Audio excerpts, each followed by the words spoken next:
Tidak mampu hadirkan supir pelindas mahasiswi di Tangsel, penasehat hukum Dadang akan laporkan jaksa dan polisi Tangsel. Dalam sidang kelima, kasus tewasnya mahasiswi di Ciputat, Tangerang Selatan, Jaksa Penuntut Umum Kejaksaan Negeri Tangerang Selatan belum mampu menghadirkan supir angkot yang melindas hingga tewas mahasiswi asal Lebak, Banten tersebut pada Selasa 21 Mei 2024. Pada sidang keempat itu hakim minta untuk jaksa keluarkan surat jemput paksa untuk agenda kelima, yaitu hari ini. Dan faktanya hari ini tidak bisa dihadirkan juga. Terjadi sedikit perdebatan dan disampaikan oleh tim saya berdasarkan diskusi kami di kantor bahwa intinya kami minta ini harus dihadirkan. Jika tidak, ya jaksa harus menentukan sikap. Karena di dalam fakta persidangan ditemukan satu perkara ataupun satu tindak pidana baru ataupun fakta baru, ya harus menunjukkan sikap. Menurut saya, hemat saya, baiknya ini orang ditersangkakan sehingga lebih mudah untuk diambil. Menurut Yanto Nelson Nalet, penasehat hukum Dadang, jika JPU tidak mampu menghadirkan saksi supir angkot yang melindas korban, maka akan berdampak terjadinya kebuntuan hukum dalam mengungkapkan pelaku sebenarnya dalam tewasnya mahasiswi tersebut. Dengan tersangkakan, naikin status tersangka jadikan BPO. Ya kan, sehingga di dalam persidangan jelas statusnya gitu. Karena kan dia menghilangkan kesempatan dia untuk meluruskan status dan posisinya. Kalau dia hadir kan dia punya kesempatan untuk meluruskan, tapi persidangan nggak bisa. Atau mau dibiarkan, kalau dibiarkan seperti ini menjadi kebuntuan hukum, tidak akan jalan, stuck dia deh, berputar tempat, tidak akan bergerak. Untuk menghindari kebuntuan hukum tersebut, Yanto menyarankan agar saksi statusnya dinaikkan sebagai tersangka supaya kasusnya tetap berjalan.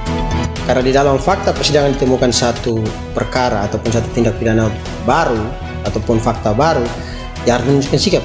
Menurut saya, hemat saya, baiknya ini orang ditersangkakan sehingga lebih mudah untuk diambil.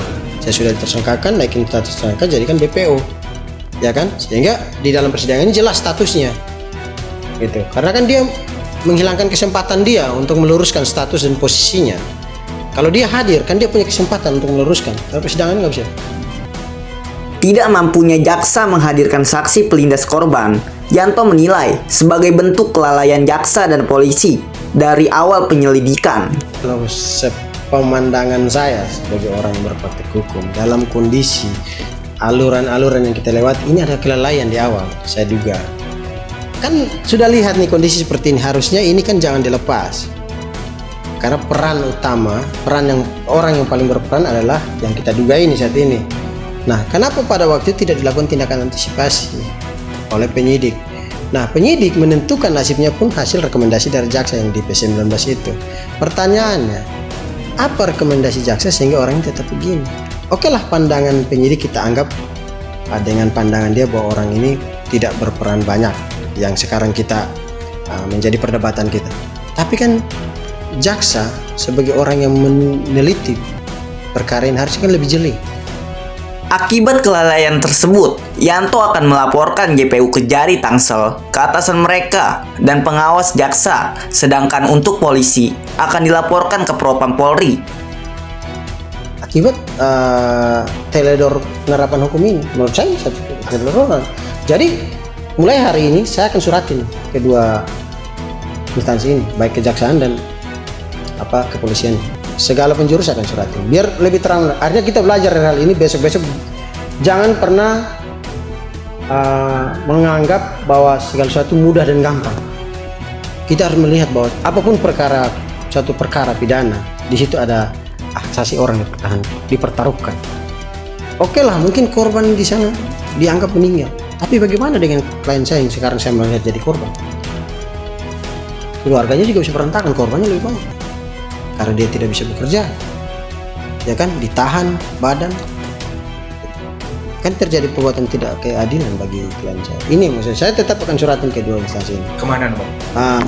Kalau saya lihat dari segi kejaksaan pasti saya akan melanjutkan ke atasannya, ya, Kejati dan badan-badan pengawasnya.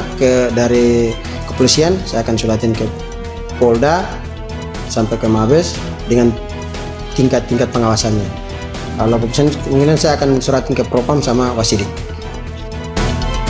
Saya Nur Fadila Dikri dan Yuyu Nasional News Kota Tangerang Selatan melaporkan.